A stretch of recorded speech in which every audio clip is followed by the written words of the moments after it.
Hey, things. everybody, this is Anthony Brogdon. I'm coming at you strong once again. Oh, my God. Oh, man. I'm tripping today. I got America's, no, not America's, the world's foremost expert on slavery, slave plantations. I know I ain't saying it right, but you're going to get there. You're going to get what I'm coming at you. This brother right here, let me tell you what happened. I interviewed another lady who all she could do was talk about him. So I said, man, to myself, and she put it down. Tammy Gibson talking about she slept in a slave quarter. She put it down. But then I went and I hooked up with the man. I got the man coming at you on strong inspirations, because that's what we do. It's my very best in whatever way I can is to bring you it straight, no chaser, all kind of Black history. But let me tell you, if you're not doing it, if you haven't done it, subscribe to the channel, because I keep coming at you each week. Like the videos, hit the notification button so you know I got something new, and tell somebody. Let this word spread, because, a lot of times people will say that, when it comes to Black history, all we know about is Martin Luther King, Frederick Douglass, Harriet Tubman, and the beatdown. It's more than that. But I'm going to give you something today. But before I do that, I got to do my little commercial, everybody. This is my book. It's Black Business Book. It's over 200 facts on Black history. And we talk about slavery, but we talk about slaves who own businesses, how slaves got their freedom. And then, I got the movie out, the documentary, Business and the Black. Both of them are available on Amazon and my website, businessandtheblack.net. But without further ado, let me bring to you this brother that I've just told you about that's going to blow your mind. If anybody know, he know, right? So introduce yourself, just tell us, introduce yourself and where you work at. Yeah, how you got to be where you are, my man. Yes, my name is Joseph McGill, and thank you, Anthony, for the opportunity. And yes, I know Tammy Gibson well. And what Tammy Gibson told you that I do, yes, I sleep in slave dwellings, but I have a regular job also. I work at a plantation, Magnolia Plantation and Gardens. I'm the history and culture director there. I'm also the creator of the Slave Dwelling Project. And what that is all about is finding slave dwellings wherever they exist in these United States. And I ask the owners of these places to spend the night in these spaces, because once upon a time, one could visit such a site and hear all about the nice, beautiful big house, the house on the hill, the grandeur of its content, the architectural significance, the people who inhabited the spaces in the big house. But very seldom would you hear about the people who they enslaved, the people whose labor that they stole, the people who built that house, who cut down the trees that framed that house, who made the bricks that's now that house. So this project, the Slave Dwelling Project, is an effort to focus on that aspect of the story, change the narrative, and just make that part of the stories that they tell at these places.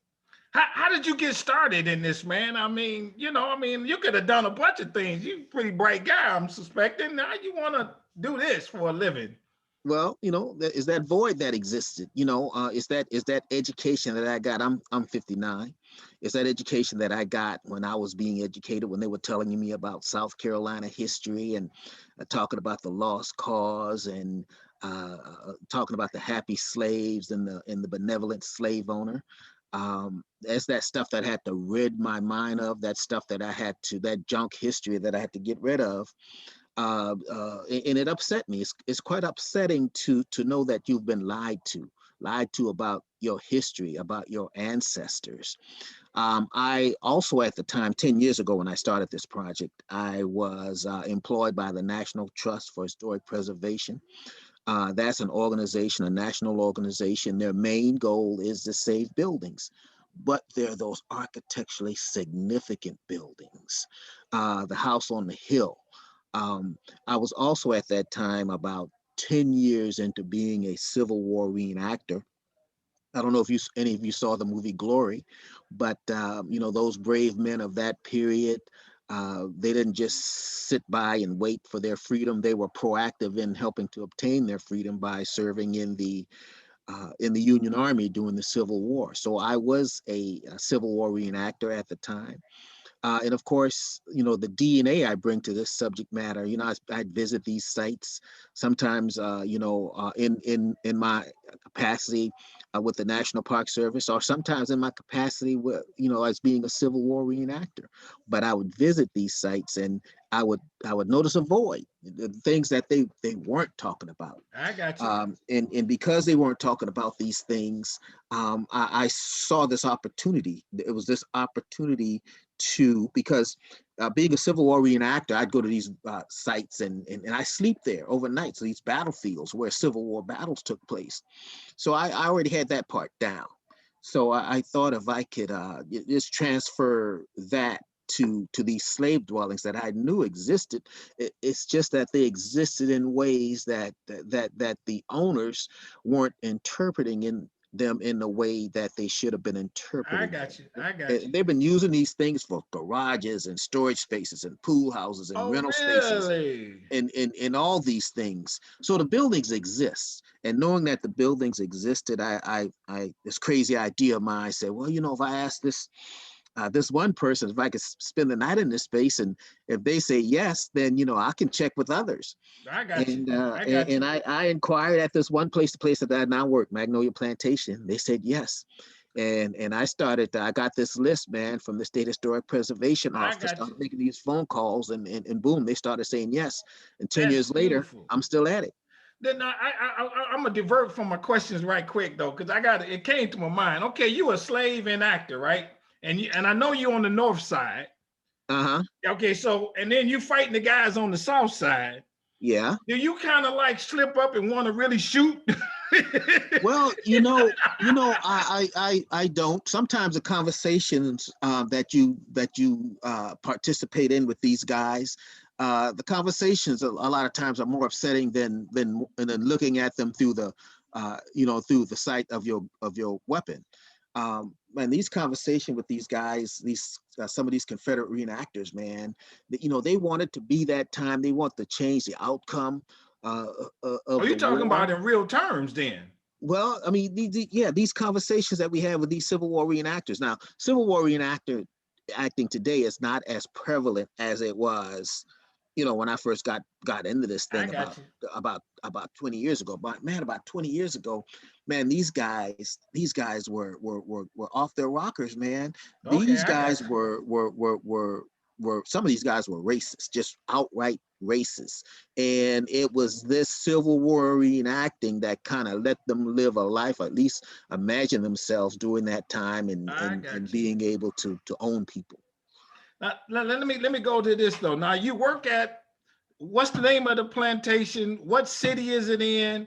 How far is it from a main city? Whatever, that kind of stuff. Charleston, South Carolina, Magnolia Plantation and Gardens. It was one of many plantations in Charleston, South Carolina. It's on the Ashley River. It was a rice growing plantation, belonged to the Draytons, Draytons. The Draytons, who owned it, started it in 1676. Their descendants are still the owners today. 13 generations in, Wow. always a for-profit business. They still So do yeah. rice? Oh no, they stopped growing rice when the free labor went away during the World War. I'm sorry, during the Civil War. Um, you know, these the enslaved people that they owned, because the structure wasn't there anymore. Uh, they were at war, and some of these enslaved people took it upon themselves to liberate themselves in all this chaos.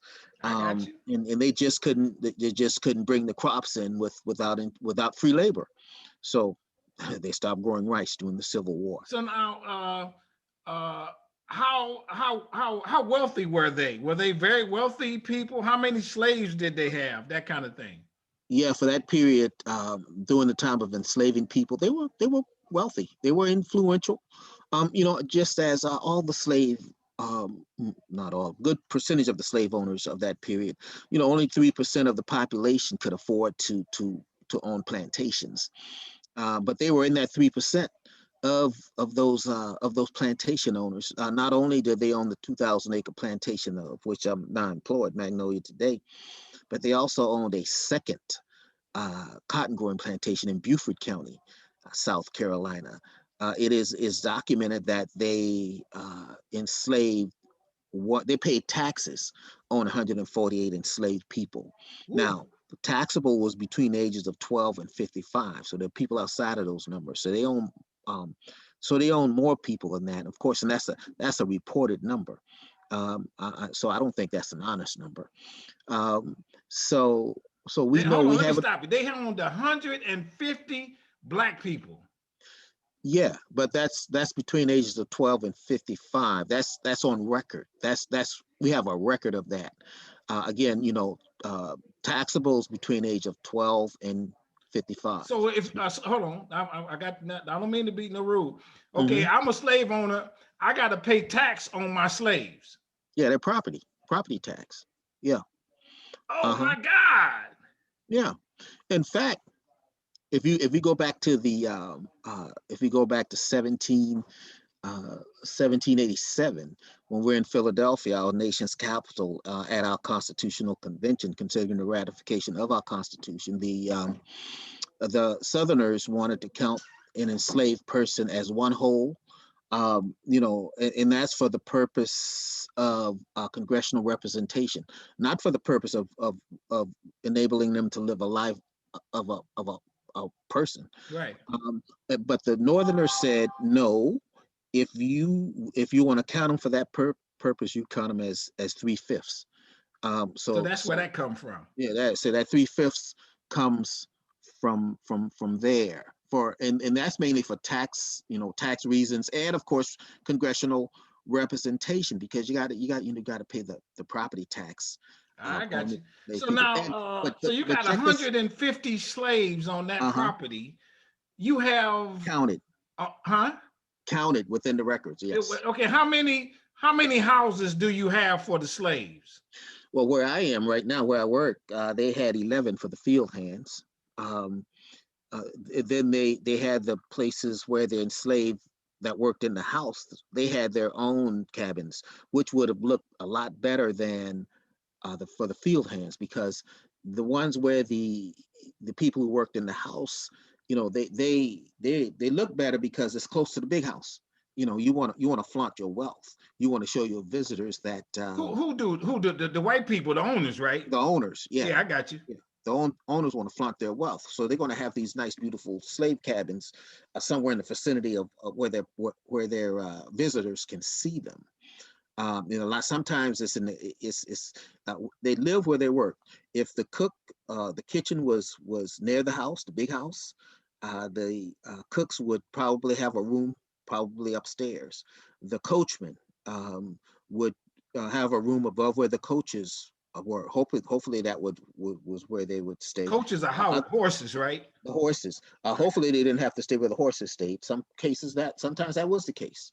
So yeah, there's that. So okay, you got 150 people. How many work the fields again? How many work the houses? Well, it depends. Most of them are field hands. If you got that many enslaved people, most of them are field hands. With a limited number, in the house, you got your cook and maybe her family. You got your coachman, his family. Sometimes that cook, that coach and that cook are they've got a relationship.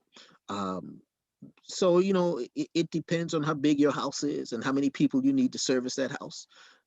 You got your folks that would be your butlers, and servers and people of this nature. You got sometimes people got your personal slave, um, that takes care of them, and then you get that period in life where people get infirmed. They need an enslaved person, probably with them at all times.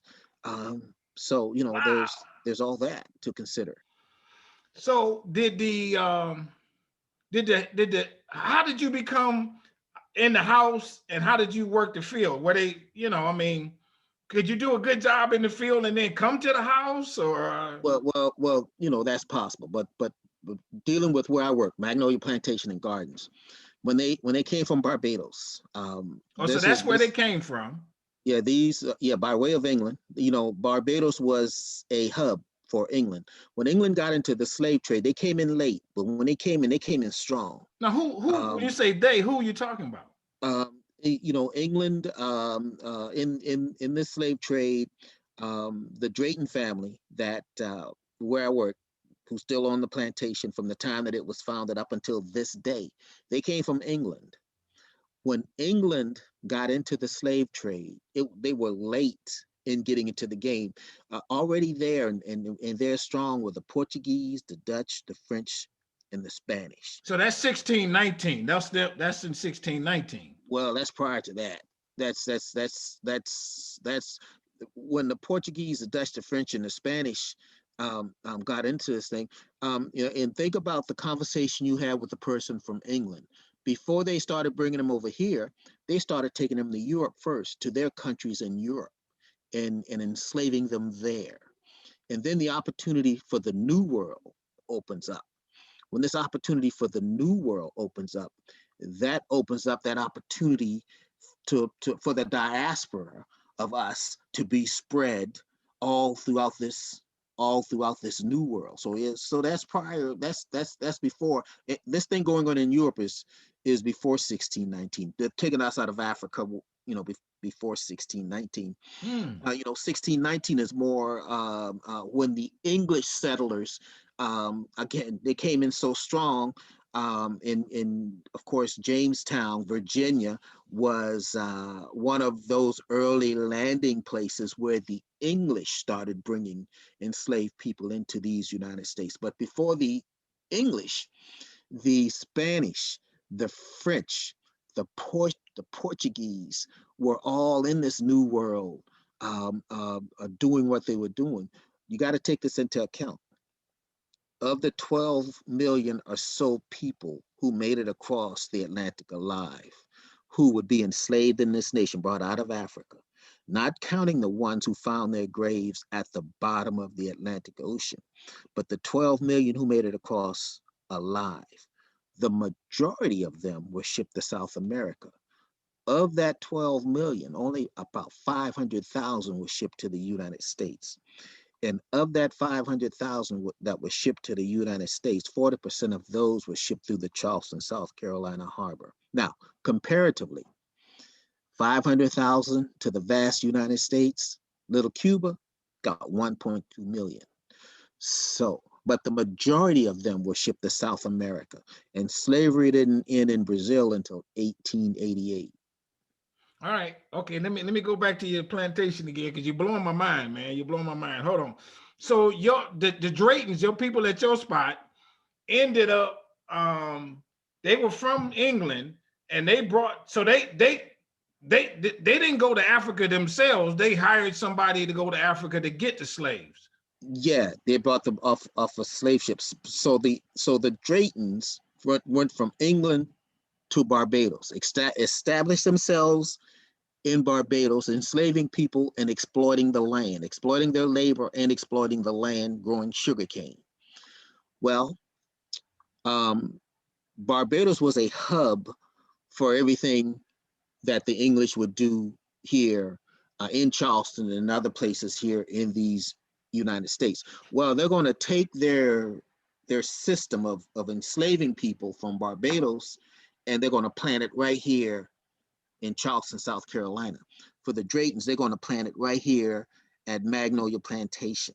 Let me stop you there. Is Yes. that one guy, or is that him and his brothers, or how many Draytons is it doing this thing?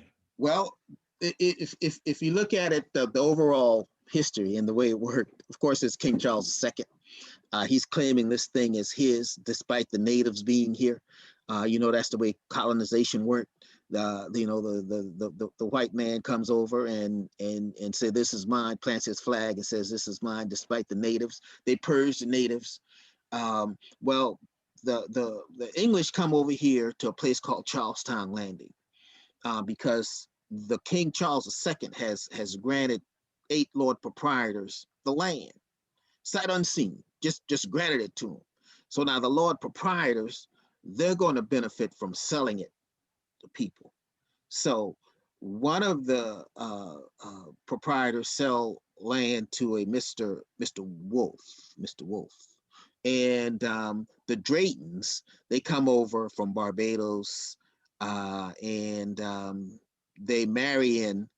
Mr. Drayton marries into this Wealth, Mr. Fox's daughter, and so they acquire it that way, because here's how it worked back then. Even if a lady of that period brought the Wealth into the marriage, soon as she says I do, that property is now his. Um, so yeah, that's how the Draytons acquired the property. Okay, so now the Draytons got these slaves. They got this slave ship, They bring and 4 with them from Barbados. they're getting them from Barbados. They can now the ship holds a whole bunch. They don't not all. They don't just do one ship and everybody on there is their slave, do they? Well, the ship that the Draytons came over on, that's not a slave ship.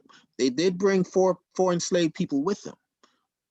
Those are their personal servants. Those are probably the ones that are going to work in the house, because personal servants. So those are the ones that are probably going to work in the house. Now, when the Draytons acquire the land in 1676, now to the people to work that land, they're coming over on slave ships, and they're being bought by the Draytons, probably going down to the dock and purchasing them fresh off the ship. And Wow. those would be the ones that that would make that plantation, will begin to make that plantation capable of growing something. Because the first few years for the Draytons, it was a big experiment, just as it was for the king. The king, the purpose, one of the purpose, this business venture of King Charles II. What they're supposed to be doing is they're supposed to be exploiting the land and sending the products back to England. That worked for a generation or two, and then folks, before that Revolutionary War, these people are beginning to figure this thing out. Well, why should we send our stuff back to England? This Right. taxation without representation I thing. got you. Tea Party and all that stuff. Right. Revolution. Now we're free from England. Now, as far as the Draytons were concerned in that revolution, they were always on the side of what the U.S. was trying to establish here. How now the British soldiers came in and they occupied their property. Magnolia, where I work, the British came in and occupied that property. But luckily for the Draytons, after the war, they hightailed it out of here, and the Draytons still own their land. Okay. Um, and then of course, and the Drayton start to prosper. I mean, they start to make real money, but they're kind of still experimenting. They try growing sugarcane. That failed because they wanted to do sugarcane because that's what they were doing in the Caribbean islands. Right. They tried to do citrus fruit, failed. Olives failed. Trying to raise silk, all that stuff failed. Now, all this time, the Draytons, in preparing this land, they are cutting down these nice cypress trees. They have value. That's a product. They're selling it, so they're sustaining themselves. They're also raising cattle. Through all this experimentation, they're raising cattle. Another money source, another source of money. Well, after all those failed experiments, the what's settled upon is rice. And one of the reasons rice is settled upon in all of these experimenting in this business venture that's happening, they're experimenting with everything. They're sticking everything in the ground, and a lot of things are failing. Well, rice is prospering because the enslaved people, they know how to plant a little plot of rice and process it and make it theirs. Well, of course, when the slave owner sees this, whoever's part of this experiment sees this, well, they know rice will grow, and they Okay, know I got you. and they know who can grow the rice. So now these rice planters became the richest men, some of the richest men of that period. And it's because of the slave labor. It's because of the enslaved people they brought from that part of Africa with that I got knowledge you. of I got you. engineering these swamps to grow rice. Now let me ask you this. Now, what's the hardest on a slave to work? Is it harder to do rice? Is it harder to do cotton, to pick cotton? Is it harder to do tobacco? Is one harder because you got insects, you got bugs where you're working? What's the take on that? Yeah. If you were prior to 1808, when we can just import them at will, um, the most dangerous aspect, the most dangerous job was mining, extracting things from the earth. Because if you were mining, if you were doing that, your life expectancy was 3 years. If you were if you were if you were placed on a sugarcane plantation, your life expectancy was 5 years. If you were placed on a rice plantation, your life expectancy was about 7 years. That's why initially, when they started taking people out of Africa, they were taking mostly the able-bodied men, because again, they could import them at will, and they worked them to death. A few of those men that were brought in during that period reproduced, because again, they worked them to death. But if you examine the DNA of our ancestors from back then, you will see that a lot of white men contributed to the mix of our DNA, Right, sure. because of their access to the women and their raping of the women of that period. You'll find a lot of their DNA amongst us from that Yeah, oh period. sure. So now, okay, you're killing me, man. Hold on, you're doing me in right here. Okay, so I'm doing rice. I wake up at what time in the morning? What time can I go to bed? Well, prior to the task system, the gang style system is sun up to sundown. Um, and that's when, that's that period where you could just import them at will and work them to death. Again, sun up to sundown. So that's Well, 5 o'clock in the morning. whatever time that equates to, sun up to sundown. That's your working day. You get a break for lunch. Well, yeah, they'll feed you, get fed, you get something to eat, some water, enough to sustain you. Um, but you usually got Sundays off. You got Sundays off. You got that. Um, but now during Christmas and holidays, you get about 2 weeks off. I mean, Christmas and New Year's, you get about 2 weeks off, and that's good and bad. It's good because you get 2 weeks off. It's bad because your master's always also looking at the books. If ends don't meet, you got to sell property, and who's that property? So that's Yeah, also a okay, I heard time. that. I read that New Year's Day a lot of times Yeah, it was like hiring day or something they call because they couldn't harvest anything in the winter, right? right. So then they split the families up and sold them off and then came back at it. Uh-huh. Yeah, Okay. sold them off or rented them out or Yeah, whatever. yeah, right. Renting them Uh, out. Okay, so uh, now did the women work the rice fields too? oh yeah, oh yeah. They work. Women work hard, man, and a lot of women died in childbirth, but that was also a problem for white folks. Um, and the enslavers, they encouraged bonds, because out of these bonds they got a product. It's chattel slavery. Not only are you enslaved, but your children and your children's children will be enslaved. So that's why the owners encourage bonds. Now, in the inventories, as in the inventory of the Draytons where I work, you will find people listed as M. That's mulatto. Um, so you can best believe that a lot of those mulatto children were born of non-consensual relationship. Now, Now, we can't prove that these mulatto children of that period were fathered by the Drayton men. We can only prove, right? Well, I guess we can prove if we get some DNA from both sides, Yeah. but we haven't even proposed that. At least I haven't. Um, but most of those children were born of non-consensual relationships, and the child is always what his mother is. What does that mean? The child is enslaved. Oh, okay, okay. Yeah. Now, dang, how about this? So now, okay, um, the white man would go out and maybe he'll see his sister, she got big hips, big breasts, something like that. He like, hey, I like that, right?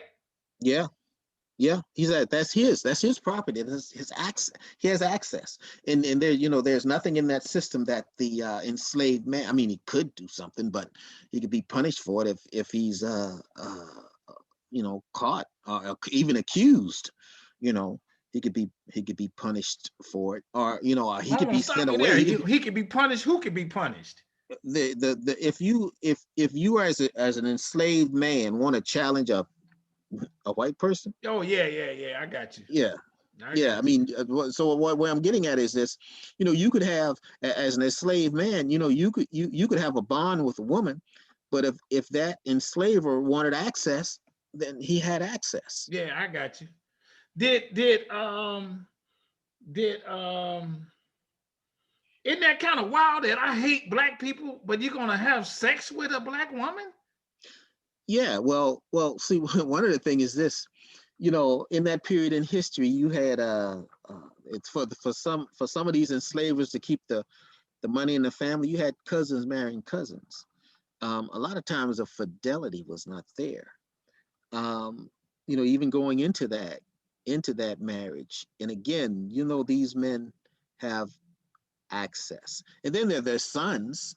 Their sons also, they come of that age, and they want to do these things too. Yeah. That's why there are a lot of mulatto babies running around. A lot of folks have a misconception. They think that the lighter the enslaved person, the more likely it would be that person would be working in the big house. No, that's not true because of this. If you're the wife of that enslaver, and if you know there's infidelity uh, coming from your husband or your sons for that matter, and you got this child as a reminder of that, you don't want that. you, Mm. you don't want that. That's why I see a lot of movies sometimes, and sometimes they got the lighter person working in the house. That's I That's not necessarily true.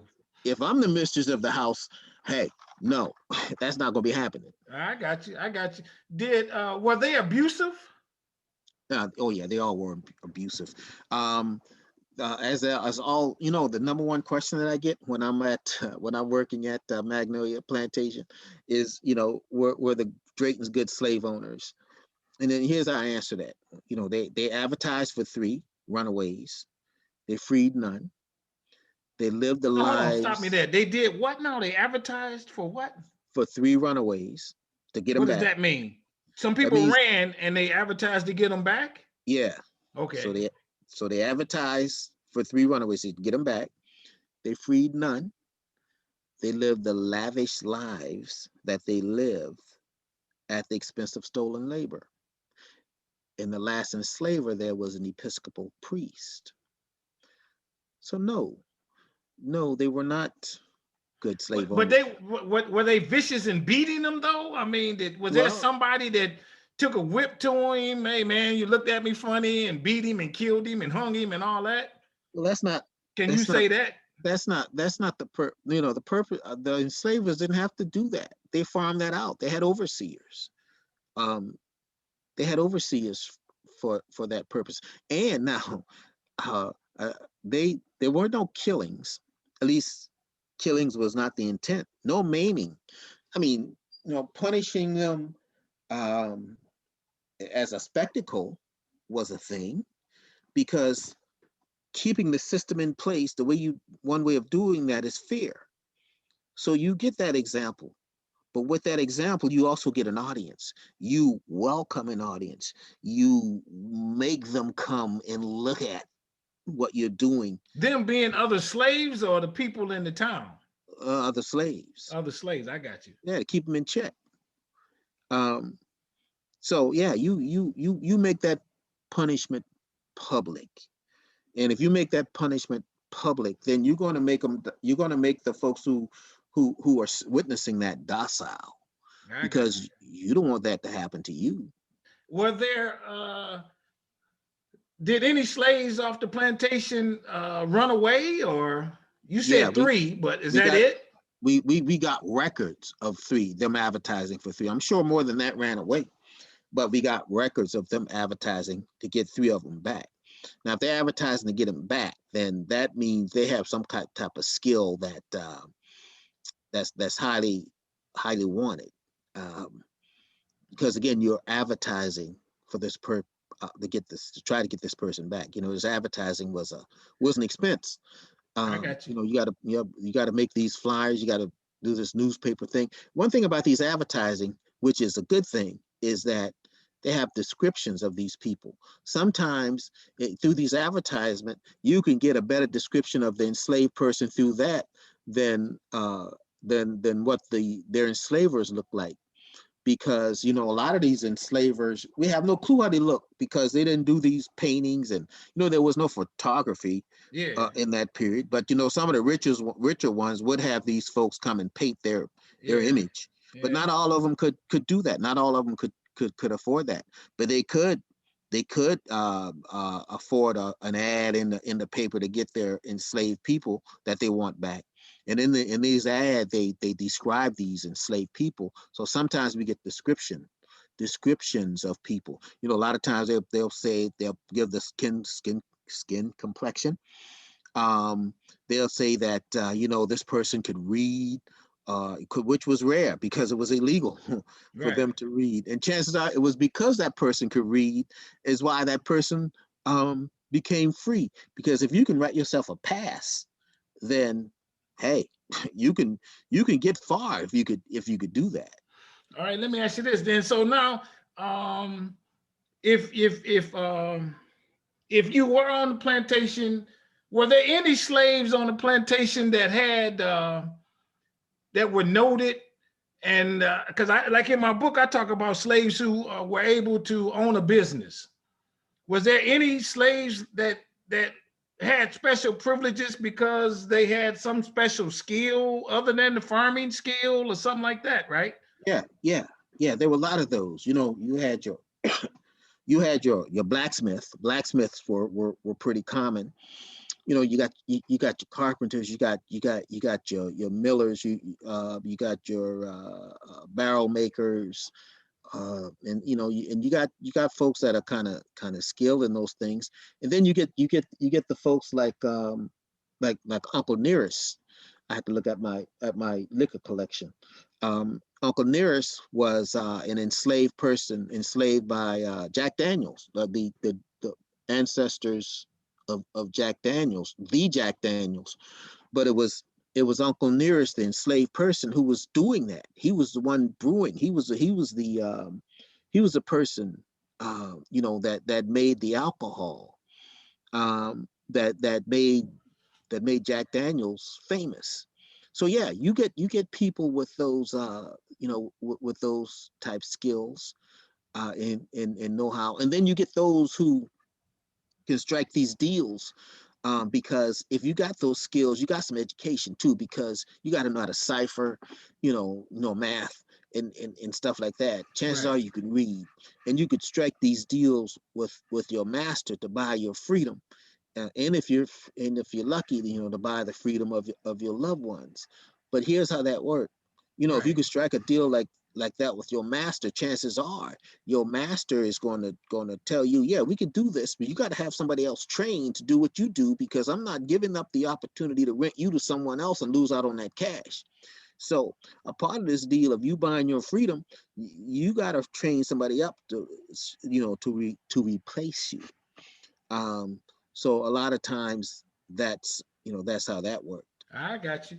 Is there as we come to a close, is there something that you could say that the slaves themselves did that we don't know that made life okay for them? Some secret thing that they did? Yeah, let me give you an example. Like Tommy has said that, well, when they use the bathroom, they use corn to wipe their butt. Is there some skill set that they did that you be like, man, that was real smart of what that you came up with that? Well, I know there was a lot of sabotage.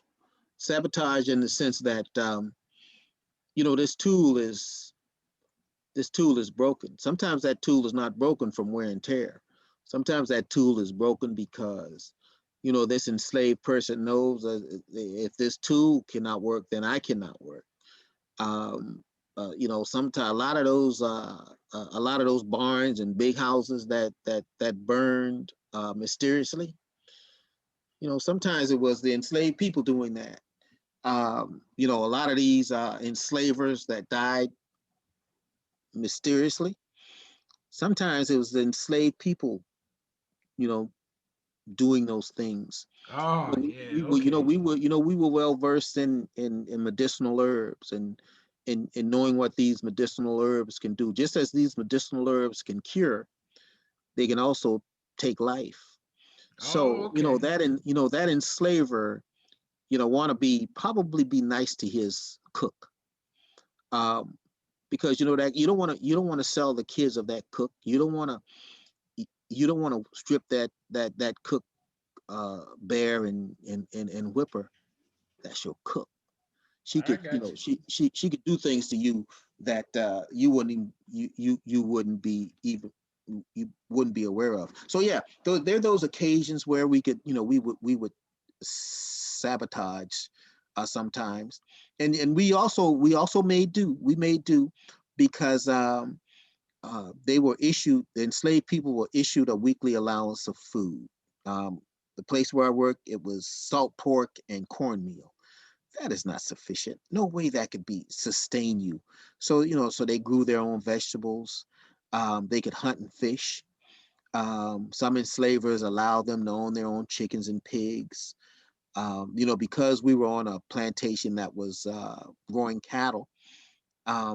Chances are the enslaved people owned by the Draytons had beef in their diets also. So we found those ways, when we got that Sunday off, after that task system was implemented, you got to find that sweet spot in that task system, because after you finish your task, that rest of that day is yours, but you got to finish that task. So you got to find that sweet spot in that task. You don't want to finish too soon, but you got to finish that task, I and you got got to you. time it so you can still have a little time, to yourself. So in addition to having Sundays off, you get the time off after you finish your task. So you got to figure all that stuff out. I got you. Um, so those are those things that we did and made work. I got you. Well, now, as we come to a close, man, tell us about the your project again. What's the website? How can people help you? What do you do tours with it? What tell us a little bit about that so people can come and check you out. Yeah. Well, first of all, there's a website, slavedwellingproject.org, slavedwellingproject.org. There's also a Facebook page, the Slave Dwelling Project. I got a personal page, but I get a Yeah, little yeah, yeah, yeah. I Sure. push people on that, and Yeah, I tend to sure. rub some people the wrong way. But if you want to send me a friend request, my name is Joseph McGill. You could get in on that too. Yeah, we're also on Instagram and Twitter. Yeah. Slave Dwelling Project. Hey guys, this year we're going to do our sixth conference. We're going to be collaborating with Clemson University here in South Carolina to bring to you our sixth conference. And we're going to be talking about the challenges that we have, guys, in this changing world. With the death of George Floyd, we want to make sure that these organizations out there, these places that call themselves historic sites and museums, we want to study they're treating this subject, this Okay. social justice subject. We want to know how these people are treating colonialism. These all these Confederate monuments coming down, and the changing of names. You know, there's no more Aunt Jemima, and there's no more Uncle Ben's. You know, Lady Antebellum is Lady A. The Dixie Chicks are now Yeah, I the got you. Chicks. I got you. You know, and folks are piling on. So we're going to be discussing all this stuff at our upcoming conference. So check the website. We're going to be bringing you more details of when all this is going to happen. Man, thank you, brother. Ooh. I know when the virus is over, if you got something going somewhere, I'm coming down. Well, look at the website. It's I'm on there. coming You can down. look at where we're going to be somewhere near you. Find out where the closest we're going to be to you. Now, you might see it on there, but you know, if the science dictates that we got to make it digital and not Yeah. physical, Oh, sure. Yeah. then you can still participate. Yeah. Man, I mean, it's what is this to you? Is this a labor of love, or Yeah, I mean, how do you know, what yeah. is it to you? You It's educating the people? It's your it, ministry? What's it's that? it's a labor of love, but it's for the ancestors, man. You know, when they were here, they were muted. You know, they couldn't tell their stories. They couldn't. It was illegal for them to be educated. Therefore, they couldn't write it down. You know, all our education was oral. So a lot of our history is in graveyards right now. So, and because our history is in graveyards, then it's up to us to tell the stories, especially the stories of enslaved people. And I try to remind folks that if these places go away, these cabins where we sleep, if they go away, then that means it's going to be easier for us to forget the people who inhabited those spaces. And All I right. need the people All who right. can add these other elements to the story to come in and do what they do, the genealogists, the archaeologists. But the places have to be there as that reminder for them to Sure. do the right thing by these folks. Is there you gonna write a book? Yeah, we're in the process of doing that right Man, now. get that book out, man. Get the We're book dealing out, with an brother. agent to make that happen. Man, Brother McGill, you blew my mind. You blew my mind. I'm telling you, people, I'm coming at you strong. I'm an ordinary guy on a mission with a movement to bring you some Black history from all facets. Some of it's not what we like to say good, but it's the history, it's the story. I'm not telling it. I let the people who know tell it. Thank you so very much. Everybody, subscribe to Strong Inspirations. Hit the like button on this video. Hit the notification button. Tell some other people. Brother McGill, man, you blew me away. Thank you so very much. I'm going to stay in touch. We'll talk. Everybody, we out. Thank you, Strong Inspirations. Stay strong, stay straight, stay on your grind. Much love. All right.